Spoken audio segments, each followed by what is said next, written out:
What is up, guys? It's Halsey Schider with the Helicopter Podcast, and I am excited to be chatting today. All the time I say it, but I always mean it. It's so nice to connect with people. I have a mix of people I know that I interview, and then I have a mix of people that I really don't know. And today's guest, Lashae Bacon, is someone that I don't really know. We've talked on the phone once or twice. Got a little bit of the scoop on her, but really, by and large, this is my time to now interview her and learn more about her and her journey as a aviator in the military, and now transitioning kind of her entrepreneurial spirit into fitness and how that applies to aviation. So just a great opportunity to be able to connect with new people. To my listeners, thank you so much for checking in. And of course, to MHM Publishing, the creators of the Vertical HeliCASTS, we're so grateful for your partnership. You guys make this podcast possible, along with the other podcasts on the platform. And of course, to our sponsors, we're so grateful for you also. Lashae Bacon, what's up? I love bacon, by the way. I'm sure you hate hearing that. People are always. Does someone always have something to say about your last name? Yeah, since I was in elementary school, I'm pretty sure. Yeah, it's definitely, your first name is unique. Your last name is unique. What is the common mispronunciations of your first name? I've gotten everything. There's additional letters people throw in there. I've gotten Lashae. I'm there's definitely not an R. Lashae. I was introduced as Lashae at my senior softball game in high school. I was like, you know me though, and you mispronounced my name. That's funny. Yeah. Yeah, it's my name is also fairly unique. I get Halsey Schider a lot, which is a bummer. That's usually through solicitors. My brother, I played football. I was pretty good, but he was really good, and he was a running back, so they would call his name on the PA a lot. And there's definitely times at away games it would be Lee Schider on the carry, and it's man, don't you think we would change our last name? It's I don't know why it's so hard, but anyway, Lashae, it's so great to have you on. I did have to ask our mutual friend Amber how to pronounce your name before I called you the first time. And my wife and I debated about it too. I think it's Lashae, but who knows? But anyway, Very cool name. Unique story. You're doing some cool things, and I'm excited to chat. What's your connection with Amber? Because I know that's kind of how we got connected. Yeah, so Amber and I have become such wonderful friends. She's a phenomenal person. She's on the board of VAI and Vertical Aviation International. And I originally reached out to her because I listened to a podcast that she was on, and she was talking about health within aviation. And I just wanted to reach out to her to say, hey, I really enjoyed what you talked about on that podcast. And this is what I'm doing with Mile High Health Club, my business. And it would be awesome to connect with you. Little did I know, her involvement in the industry as a whole, because she was just on there talking about being a commercial helicopter pilot and the things that she does to try to keep herself healthy. Turns out she is a huge part of VAI, and she invited me to do a presentation on pilot health at VAI this year, which you apparently were at. We found out. Well, I was very much at VAI, and Amber did extend the invite to come to your class. But I was producers I can attest. I was getting pulled, and we have a big, busy schedule for VAI, and so we're getting pulled in many directions. But yes, we were. I remember, in fact, Amber came up. I think she said that maybe you contacted her after she was on the helicopter podcast. And so she's like, oh, you got to meet Lashae because, Yeah. she heard about me through, I think, our podcast or something like that. Yeah. And because, I met Amber randomly at the safety course. We had her on the podcast, had a great conversation. And then, I bumped into her at VAI during the fly-ins, and she now works at VAI, and she's a badass. She's super smart gal. She's Oh an my gosh, so aviator. smart. And So she's so definitely, wholesome. Just her as a personality. She's just a great person to know and to talk to. So yeah, that's how you and I got connected, is because Amber just loves what I'm trying to do within the aviation industry for everyone's health. And she's been a pretty big part of the introduction of Mile High Health Club into aviation thus far. well, and again, I'm super excited to hear all about Mile High. We're just Yeah. going to parlay right into it. You brought it up. Let's talk about it now. And then, of Okay. course, I don't want to forget, of course, talking about you also Yeah. being an Apache driver, because I think that's a cool story. I want to hear about that. But Amber invites you to VAI to give this course. What was the course again? And are you willing to give us kind of the cliff notes here in the audience, exactly what that course was all about? It was one of their hour presentations. So I spoke for an hour covering basically surface level basics of overall health. I touched on nutrition, fitness, like one of the biggest health issues among pilots being hypertension or high blood pressure, and also talked about tools and steps that people can take to establish their foundation within nutrition and fitness in aviation, being pilots. Um, and I did a Q&A at the end. It was fantastic. And after that, it kind of prompted me to actually start building a full-on course for not just pilots, but also flight attendants as well. It's going to be called a flight crew health course. And I'm going to release that later this fall. So stay tuned. But that's generally what that hour was about. A lot of topics to cover. And so I just wanted to get more in depth on that for everyone with this course. Yeah, it's really cool. Obviously, I think that health is so important. Health is really everything that we have, right, as an individual. Yeah. If you could grade the overall aviation healthiness right now, being, say, pilots, flight crew, looking at fixed wing, flight attendants, Yeah. fixed wing pilots, helicopter pilots, helicopter crew members, Mhm. maintenance professionals, if you could grade the level of healthiness on like your traditional, say, A to F score, what is your interpretation Are right you trying now to of get me the in trouble overall? right now? Are you trying? Oh my gosh. Honestly, probably like a C minus. Okay. Yeah. I thought it would be a D personally. I've talked with a lot of aviation professionals. Like one of the first people I talked to actually was a helicopter crew member from one of the companies at VAI, and he was telling me about his experience on his end as a crew member with his company's regulations and standards for crew rest in general, but also health overall, and what they tend to see each time they travel. It's not awesome, Yeah. but because individuals in the aviation industry are generally smart, intelligent people, they know what's right versus wrong when it comes to their health, and they have the intentions of wanting to do good, starting to improve, but then falling off the train and just kind of getting stuck at various points of their careers. So that's why I want to say like a C minus, is because the intentions and some of the knowledge is there, the ability to absorb that knowledge is there.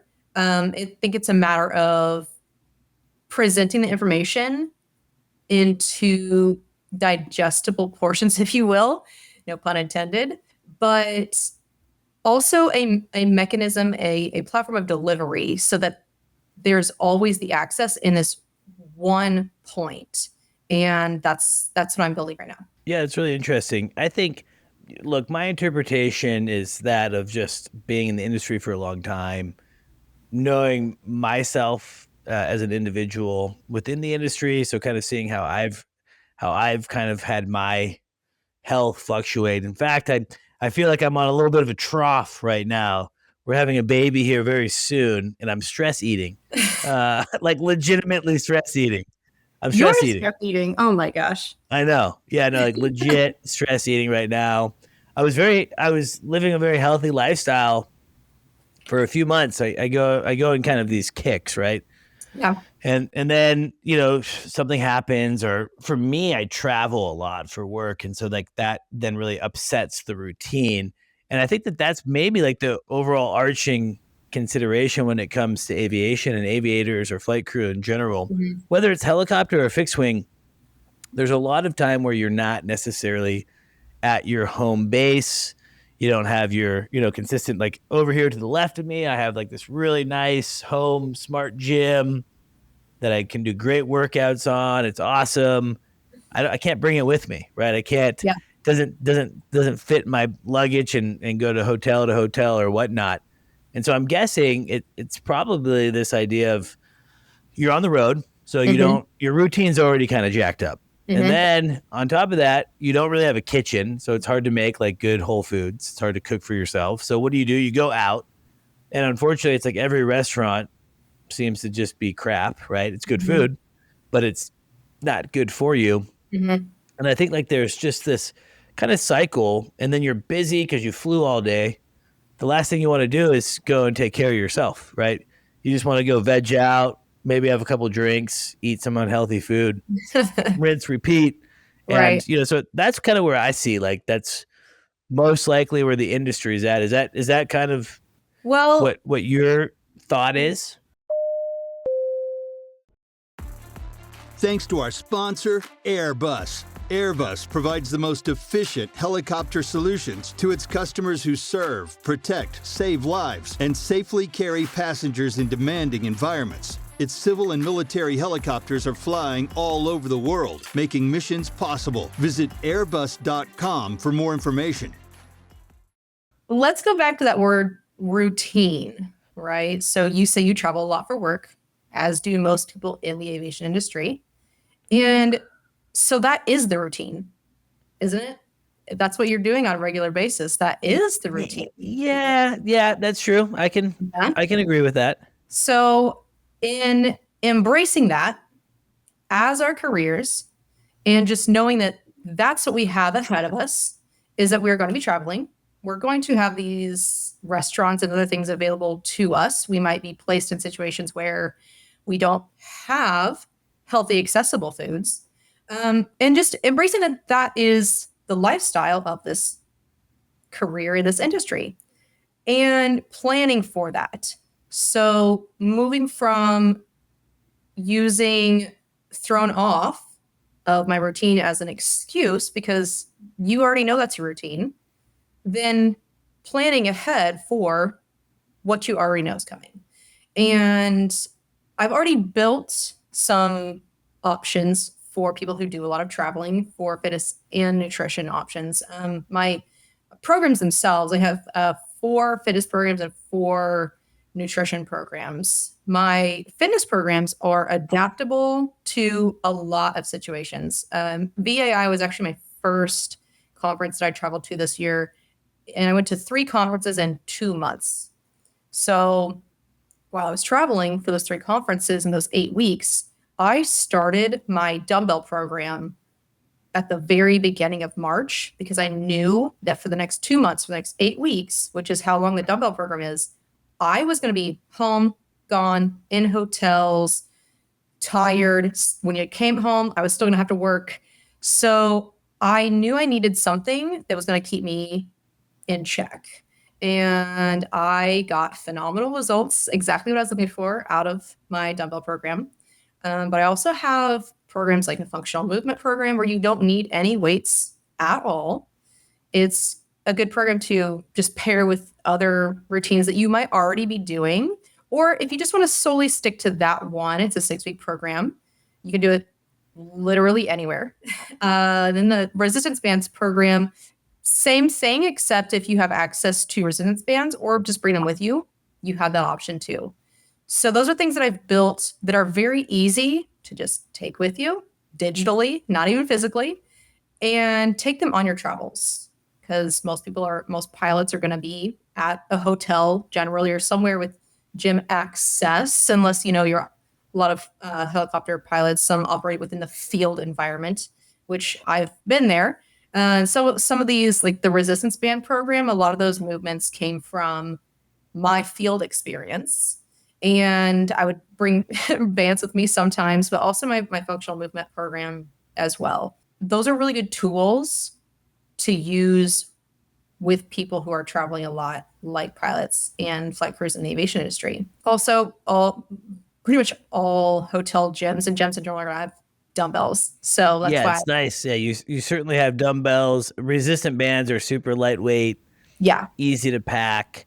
So exactly. obviously the physical fitness side is one part of it, Boom. but I would maybe even argue that nutrition is maybe more important, at least what I've Yes, kind of because it can be discovered with. more challenging on that end, right? It's whenever pilots and flight crews travel, it's hard to store food generally. And so I Mhm. do have a flight snack and meal guide, things that I've made myself, my friends have made for their flights, but also a few tips are within that guide as well. And some things that I will also mention is you don't have to stick with one modality of food.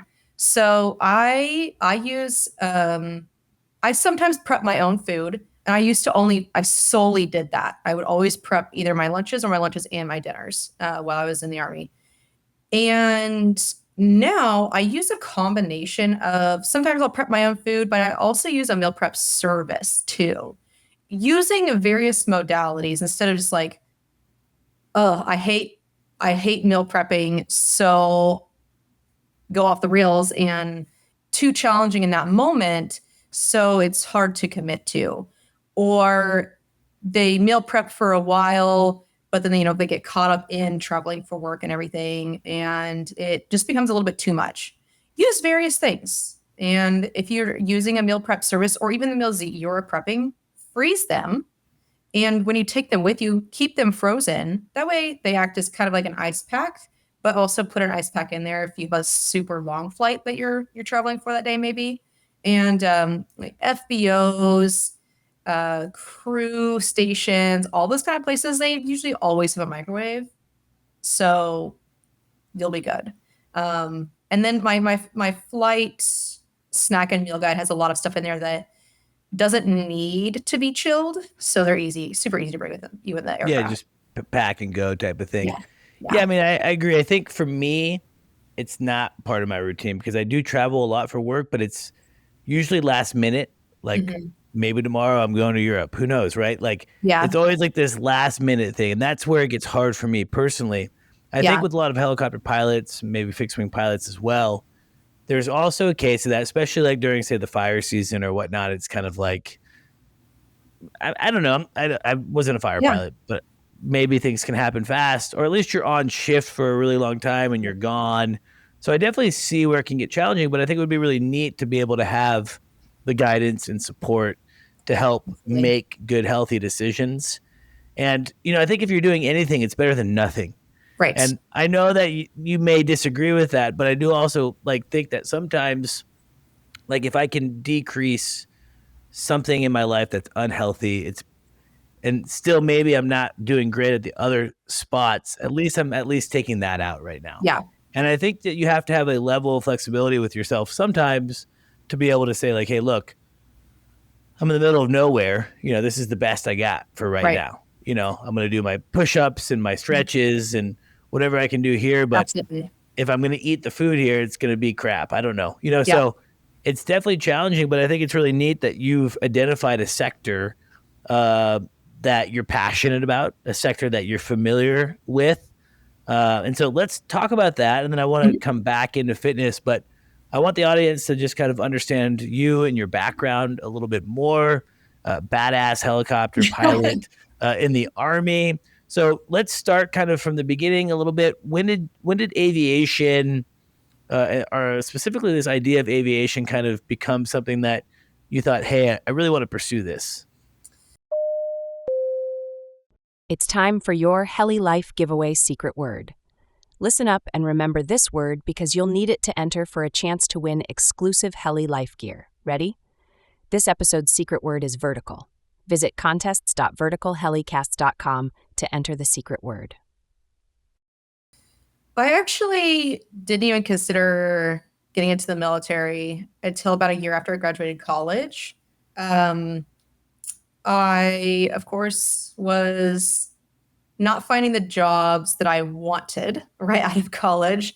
And at the time, I was married. So my ex was a flight medic in the Kansas Guard. So we knew a lot of the pilots, and I was familiar with the National Guard aviation side of things and medevac. So I already had insight into that world. And I had aviation exposure previously when I was a child. One of my great uncles, he owned a plane, and every year for our family reunions, he would take people up on flights, and that was an awesome experience. And I always looked forward to that. And Awesome.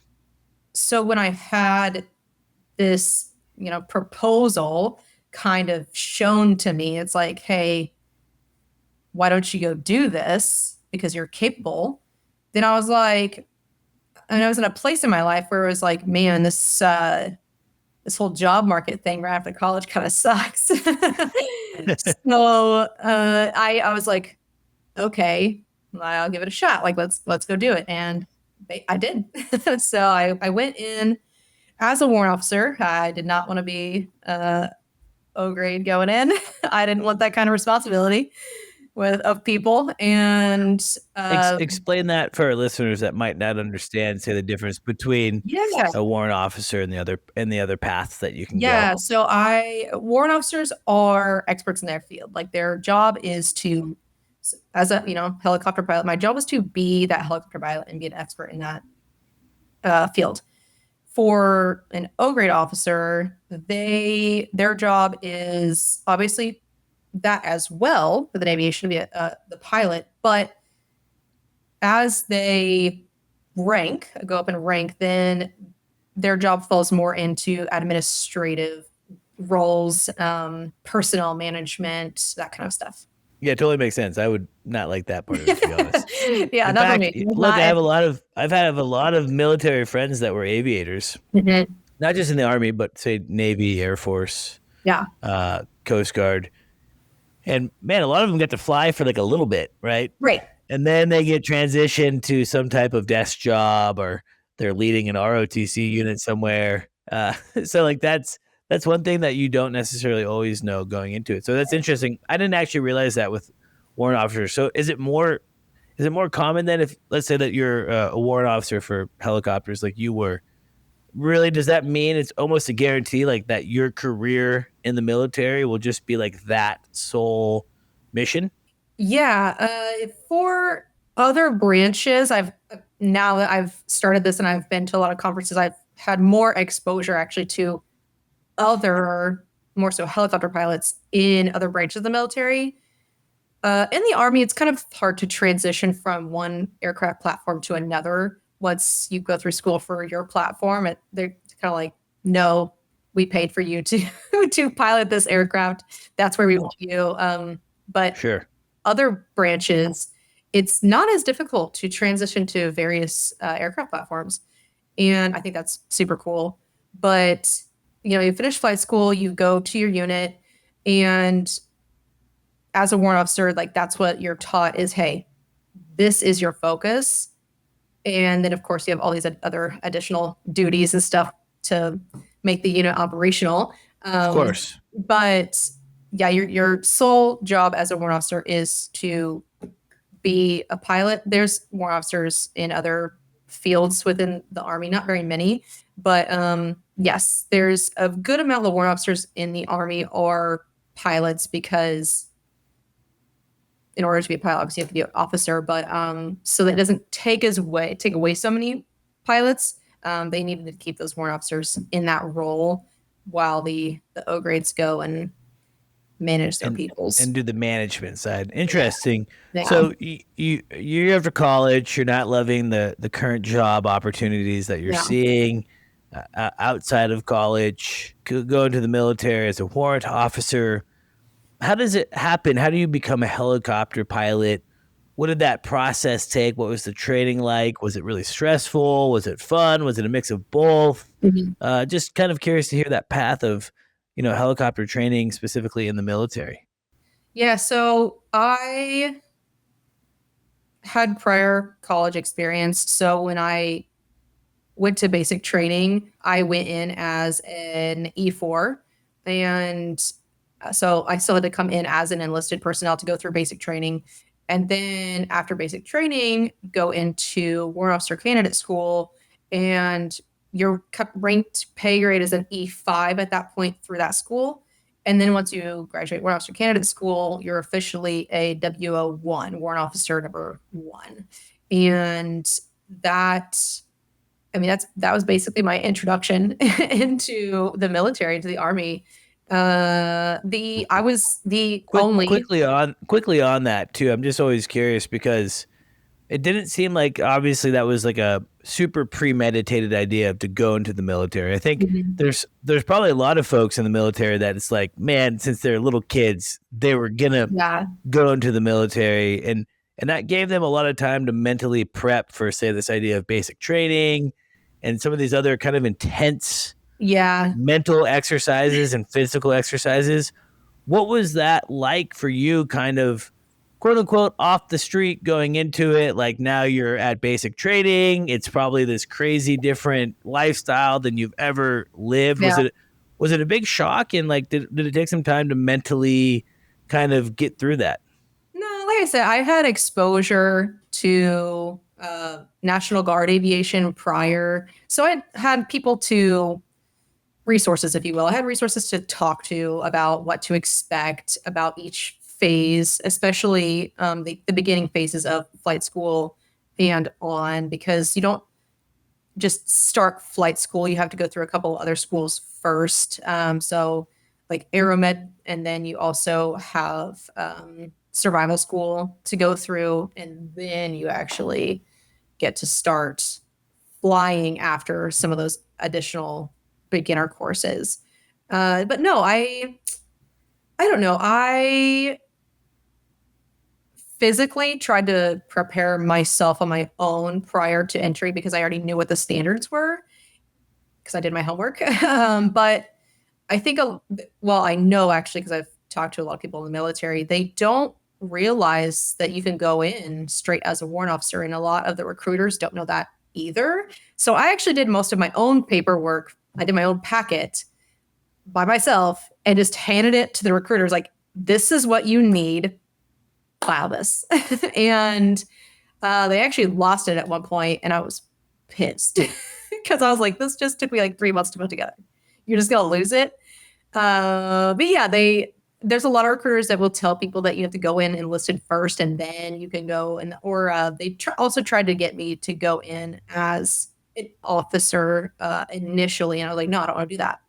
So I did all the footwork myself initially because I had those resources available to me, luckily. Yeah, it's really cool. We've actually talked about it on the show before, and I think it parlays into just life in general, career path.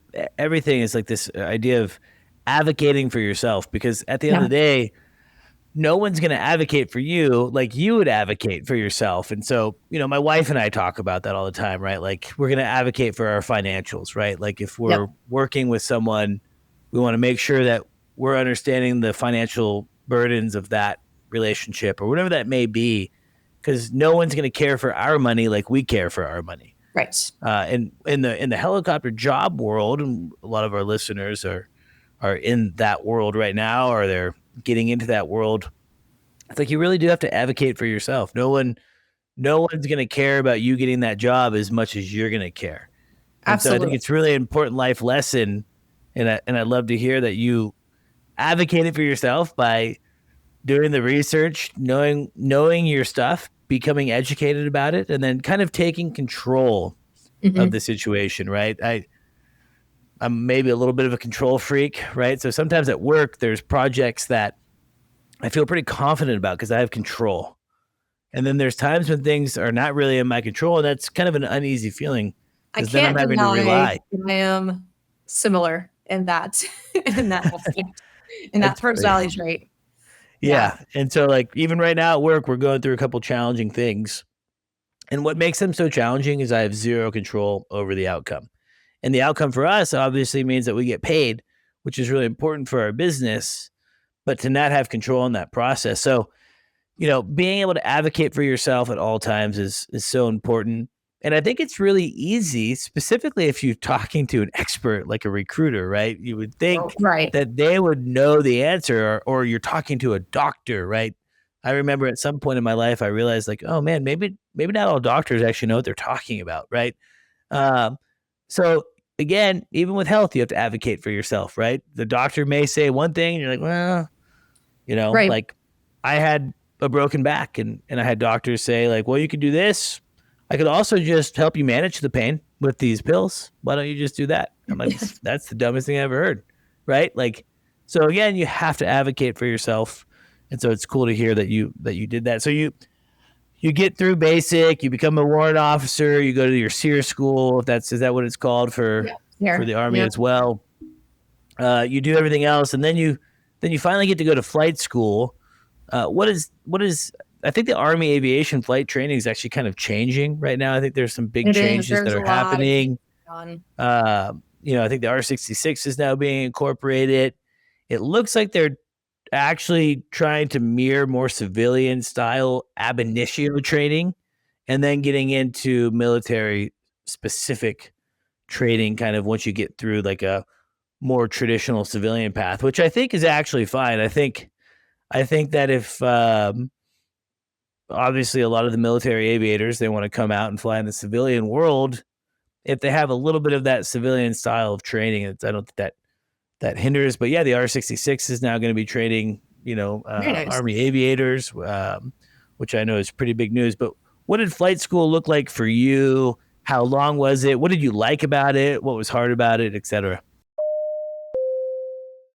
Thank you to our sponsor, Precision Aviation Group. Mission-critical operators and fleet managers rely on Precision Aviation Group as a worldwide leading rotor and fixed-wing MRO provider. PAG provides tip-to-tail solutions in 4 MRO segments: avionics, components, engines, and manufacturing DER services. A single point of contact gives you access to over 150 million in inventory globally, 24/7. Just call 800-537-2778. Precision Aviation Group. Others sell parts. We sell support. Yeah. So when I was they were transitioning out of the CH-67 and going into the 72.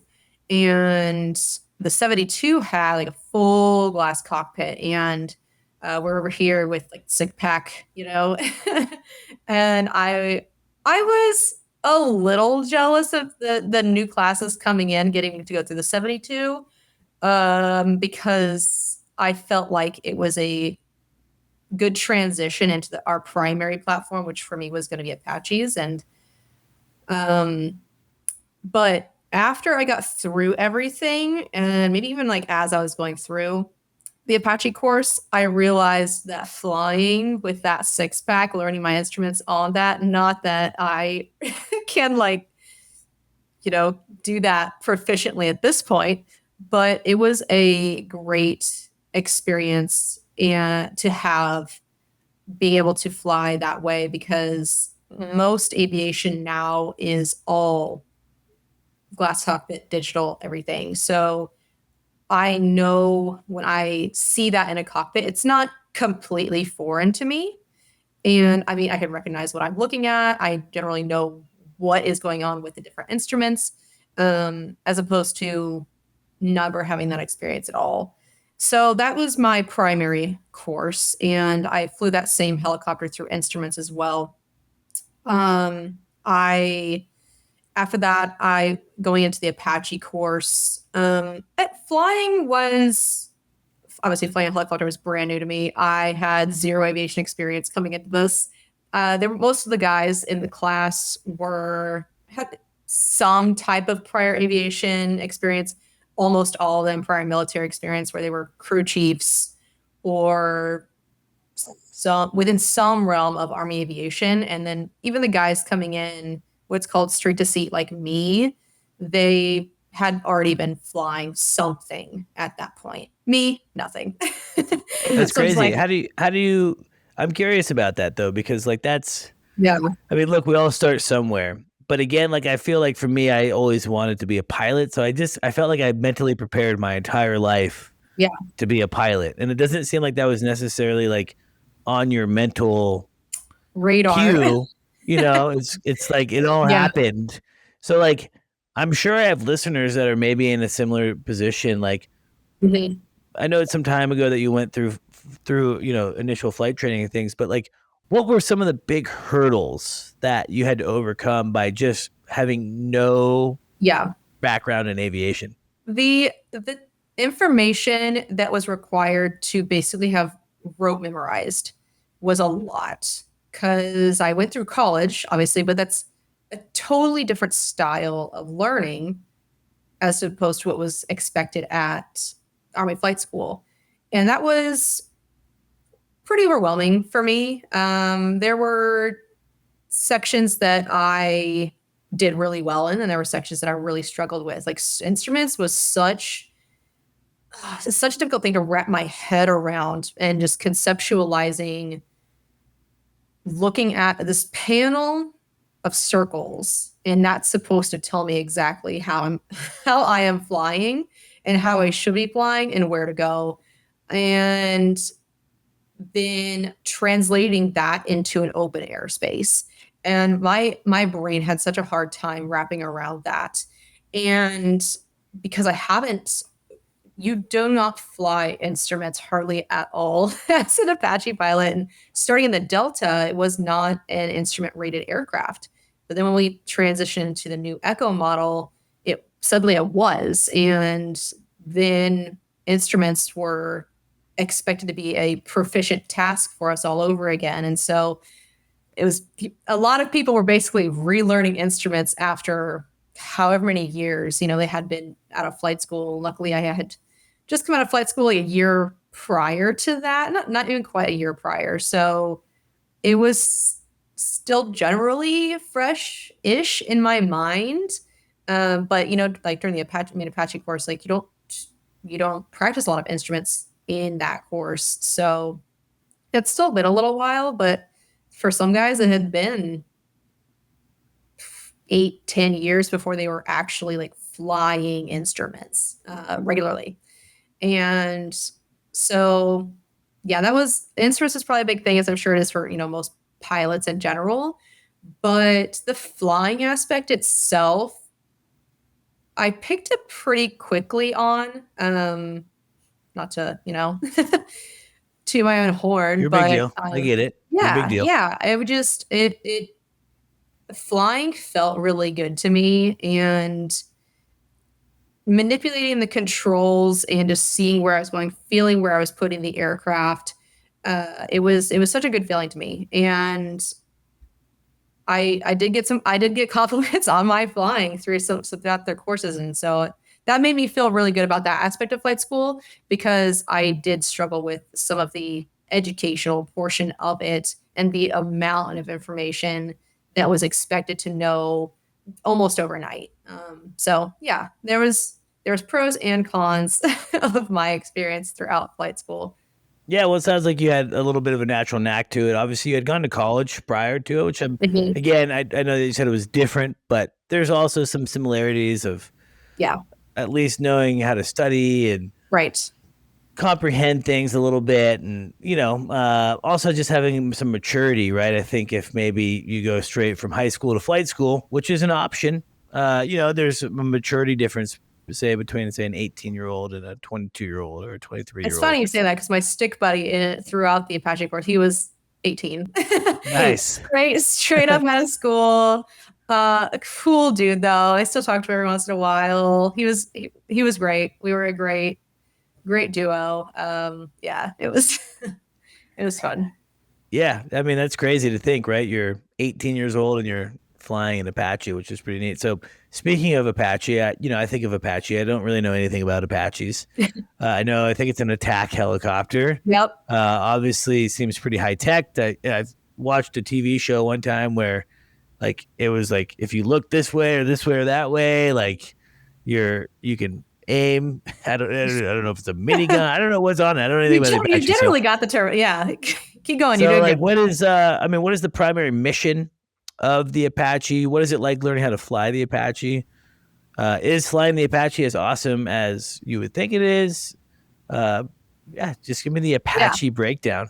Yeah, so the Apache has a couple of different missions in the Army at this point. So it is and has been the Army's primary attack platform. And then once they decommissioned the OH-58s, the Kiowas, it also became the reconnaissance platform as well. So what we saw was, and this was happening just before I joined it into my time entering into the military, is the decommission of the OH-58. And a lot of those pilots, some of them got out, but a lot of them just transitioned into other platforms, mostly into the Apache because they still wanted to maintain their same mission, reconnaissance, or just go into the attack mission.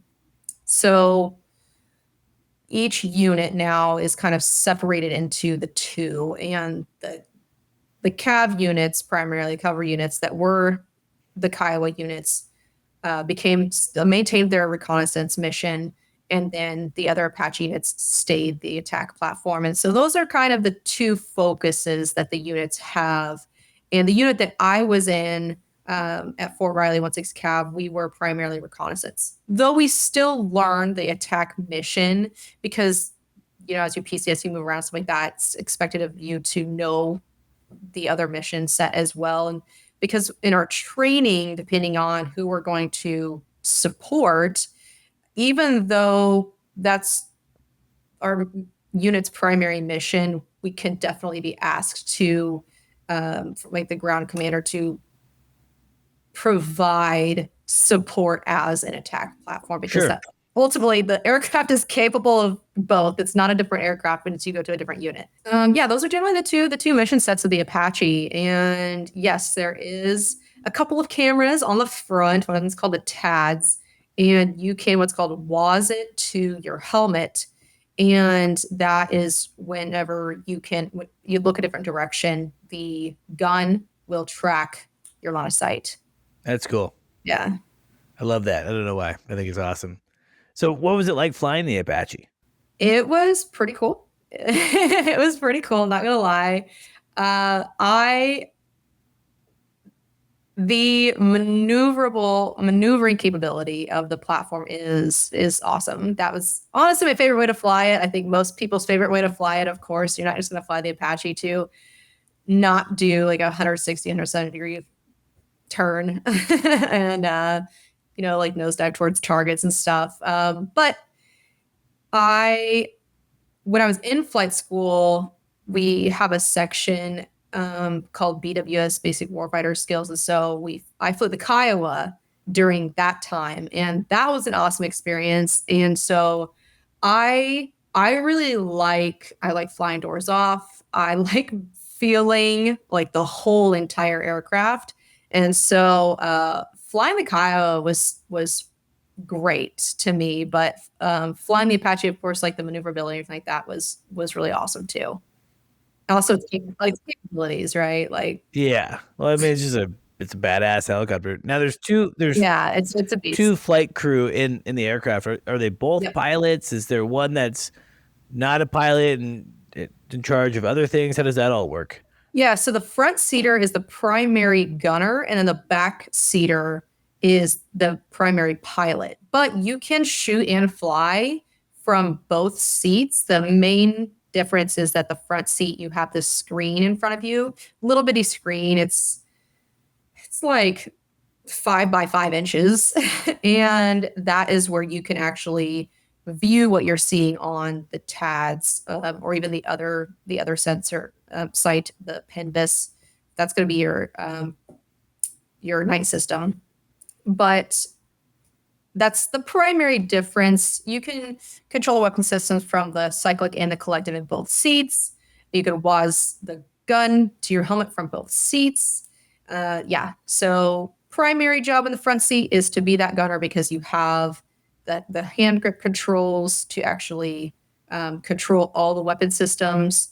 And then that's also going to be the pilot that is, talking to the ground guys, the other front seaters, and then that pilot is going to be communicating with the other back seaters, and also back to the talk, maybe like back to home base command. So everyone has their own roles, and that's kind of how it's split up in the cockpit. Yeah, super cool. Definitely, I feel like, obviously I'll never have an opportunity to fly the Apache. Never say never. That's true. Never say never. Yeah, you're right. I might get an opportunity, but yeah, extremely capable helicopter. We do have a growing number of female audience members, which is pretty cool. I think aviation in a whole has always been very male dominated. Right. And I'm guessing specific to Army aviation that was probably a very male dominated experience. In fact, I don't know if you meant to or if this was the case, but when you were talking about it earlier, you kept saying the guys that were in there, the guys. Yeah. And so I'm suspecting that, being female was very much the minority during the Army aviation. Yeah. What was that like? How do you navigate that? Just for our listeners out there that might be considering a career in maybe military aviation or civilian aviation, but maybe they're a little have some trepidation because they're female and it's a very male dominated world when it comes to aviation. As always, a special thanks to HeliCASTS for producing this podcast. Specializing in helicopter evaluations, faster sales, and superb service, HeliCASTS is the go-to agency for clients expecting immediate results. HeliCASTS' team of helicopter professionals are the best in the business. Using their aviation expertise, a nationwide network, and a proprietary 76-step listing strategy, HeliCASTS will convert your listing from Mayday to payday. Ready to get started? Text helicopter to 1-855-HELICOPTER. That's helicopter to 1-855-735-5226. And a HeliCASTS pilot agent will reach out. HeliCASTS. List it, sell it, done. Yeah, I was one of two women, I still say females, in my actual flight school primary class.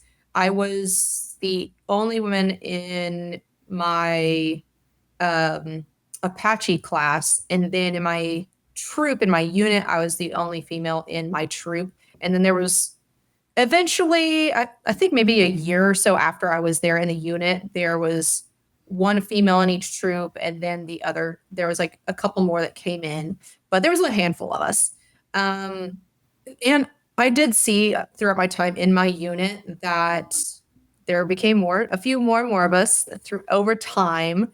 And I went to Women in Aviation this year. That was a very cool experience. And of course, a lot of other female pilots there, a lot of other female military pilots that I met, and talking about like their experiences within aviation. And I think the women that I've mainly talked to, and including myself, it wasn't a massive issue. Would it have been nice to like have other females and stuff like that there? Yes, that would have been cool. That would have been awesome.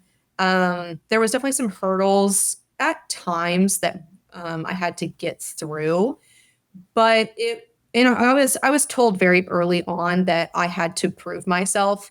And so I approached that.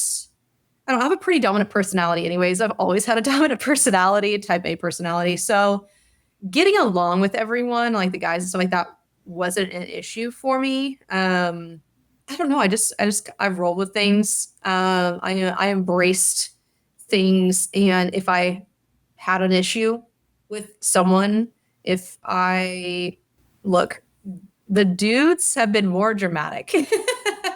in my experience. Then What? this so much drama. I'm like, can we not? But it's just things that I would just confront them. And I think that things are approached at the very beginning.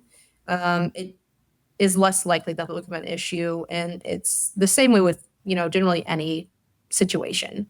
And I think that if just knowing that having more women in aviation is overall a positive, it's a net positive for everyone, because every guy I've flown with and every instructor I've flown with that have flown with other females in the industry, they're like, yeah, they've been some of this. They've all said they've been like the best pilots I've ever flown with, and so it's interesting to still hear that same question of like more women are in the military now, more women are coming into aviation.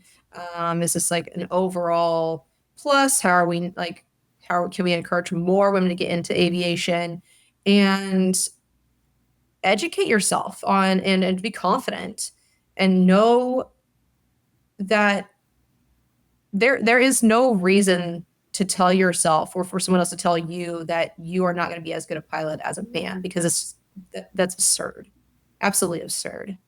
And there are so many phenomenal women. I'm reading retired Colonel Eileen Collins' book right now. I met her at the Women Aviation Conference, and it's called Through the Glass Ceiling to the Stars, and just the amount of stuff she accomplished starting in the 70s in military aviation. Much harder time then too, I'm sure. Oh my gosh.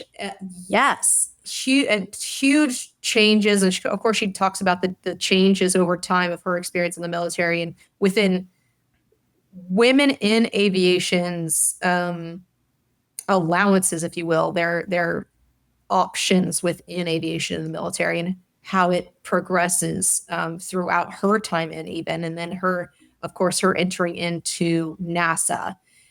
It's the progress is great. It's phenomenal to see, but that progress can't continue unless women participate in it. And Totally. yeah, so I think by and large, more women are, right? they are.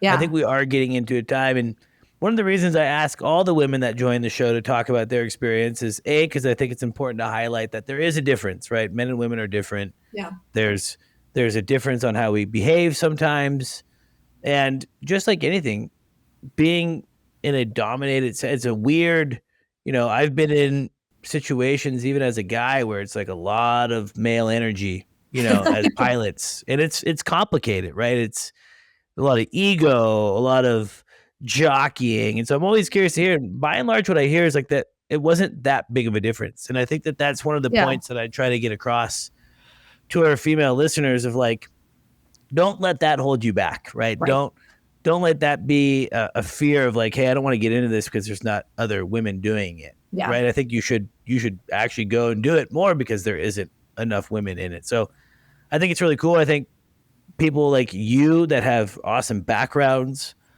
and you're willing to come on podcasts like this and talk about it, I think that's a step in the right direction. People like Amber, not only participating as a pilot, but now being involved, through VAI, which is a huge organization representing helicopter pilots, obviously. So I think that's all big steps in the right direction. And I agree. Some of the best students I ever had were ladies. There's differences. I feel like finesse-wise, women always did better. Word. Yeah, that's exactly the word that they always use. Yeah. They also, not all the time. I've definitely met some women that have some pretty big ego as well. But for sure. But some of my male students would like let their ego get in the way of progress. And I felt like women were better at like being okay with like, hey, I'm not going to be the best at this right away. And so it was easier to teach, like more coachable. And so, yeah, I think by and large, women make fantastic pilots, equal to sometimes even better than the male counterparts. So I think it's really neat. I think it's cool that the only two Apache pilots that I know are female. You and my friend Amanda are the only two Apache pilots that I know. And so Even though it's probably rare. That's all I got. So obviously fitness and health are so important to aviation. I mean, has fitness always been kind of an important part? I mean, you said that when you were, when you were talking earlier, that when you were in the military that you were doing things to live a healthy Mhm. lifestyle. So has that always kind of been your MO?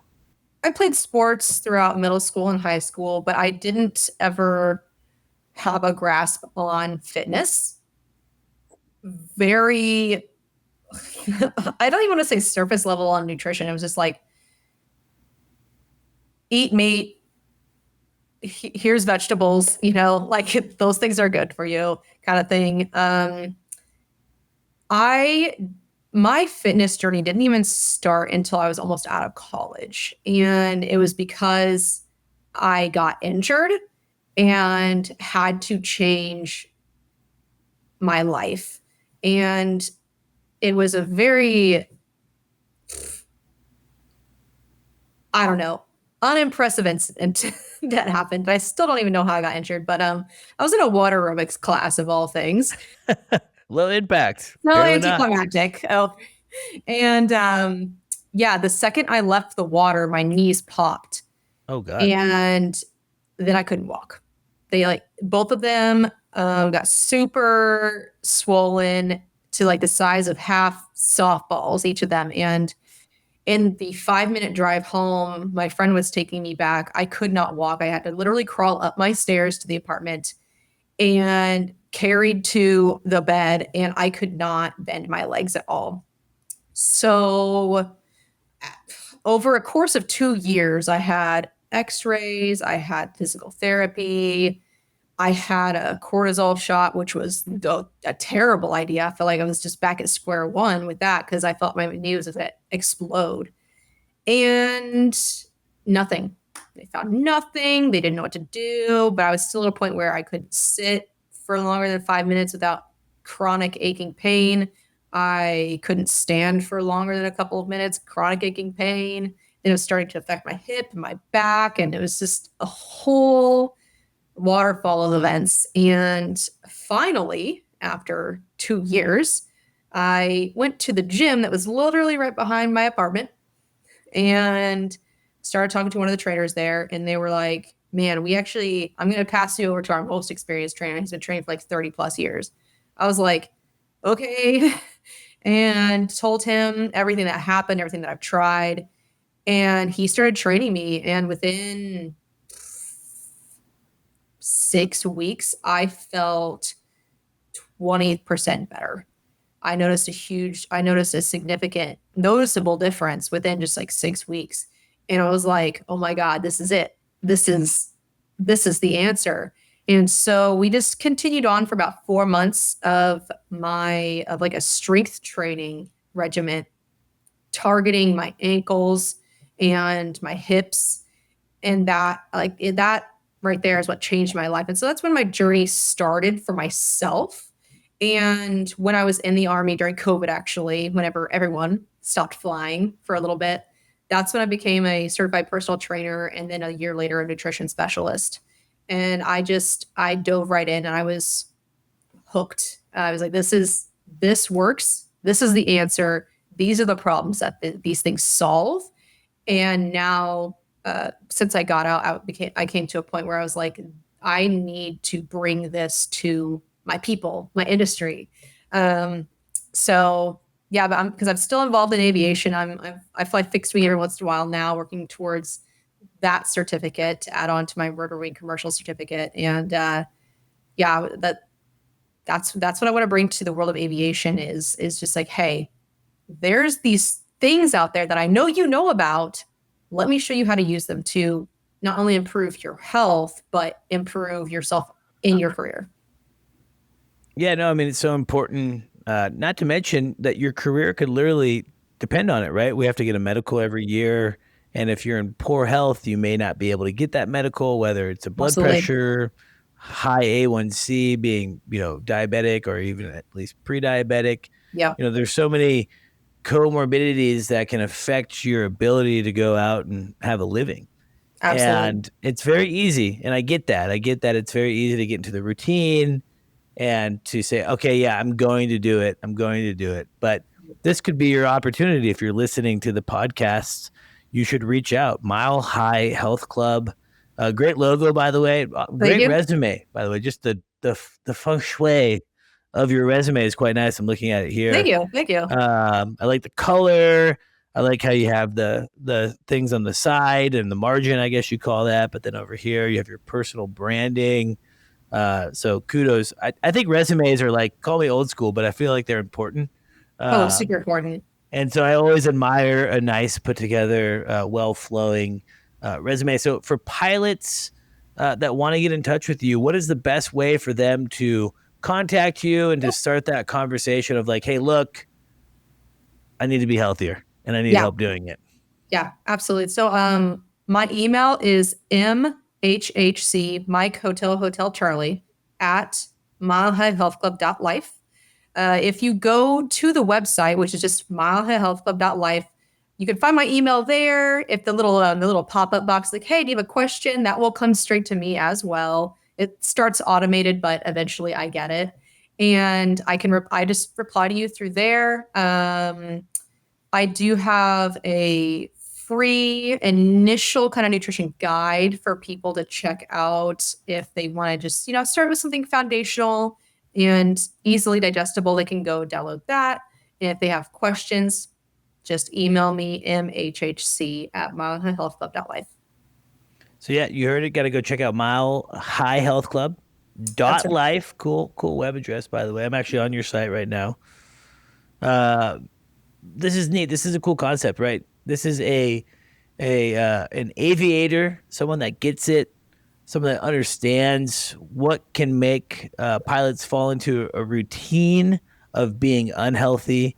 And this could be your ticket to maybe change that, or like you said earlier, accept that your routine is a little bit complicated, but what are things that you can do around your routine to incorporate fitness? So Lashae, thank you so much for coming on. I'm very excited to hear about how your journey continues and how you can help support pilots. Have you had a good response so far?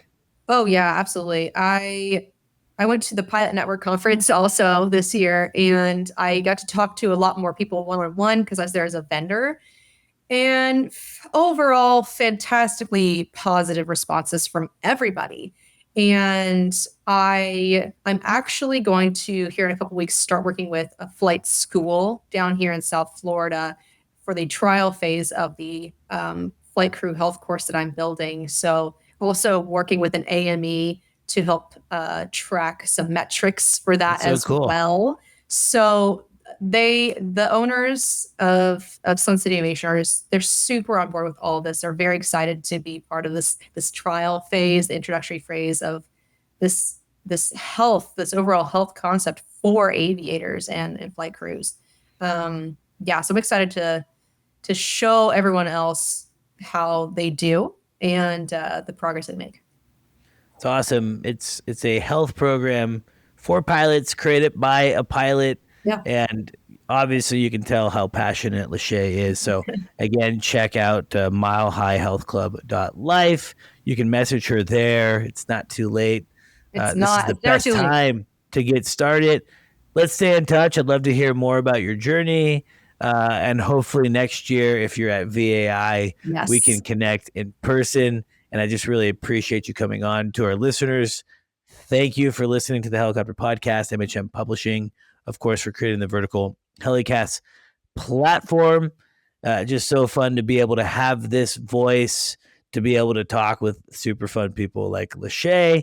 It's pretty cool. Didn't ever think that the podcast would actually become what it's become. And it's a big shout out to you, the listener. So Lashae, thank you so much. Really appreciate you coming on. Congratulations. So cool what you're doing. Again, you guys, check it out. It's a pilot ran health and fitness to make us as an industry healthier. That's all good. And look, start young, build that routine now, save your medical, preserve your ability to work, and just be a better person. So thanks for listening. Lashae, thanks so much for coming on. Thank you so much, Halsey. Please stay tuned for a final word from our sponsors. Thanks to our sponsor, Airbus. Airbus provides the most efficient helicopter solutions to its customers who serve, protect, save lives, and safely carry passengers in demanding environments. Its civil and military helicopters are flying all over the world, making missions possible. Visit airbus.com for more information. Thank you to our sponsor, Precision Aviation Group. Mission-critical operators and fleet managers rely on Precision Aviation Group as a worldwide leading rotor and fixed-wing MRO provider. PAG provides tip-to-tail solutions in 4 MRO segments: avionics, components, engines, and manufacturing DER services. A single point of contact gives you access to over 150 million in inventory globally, 24/7. Just call 800-537-2778. Precision Aviation Group. Others sell parts. We sell support. As always, a special thanks to HeliCASTS for producing this podcast. Specializing in helicopter evaluations, faster sales, and superb service, HeliCASTS is the go-to agency for clients expecting immediate results. HeliCASTS' team of helicopter professionals are the best in the business.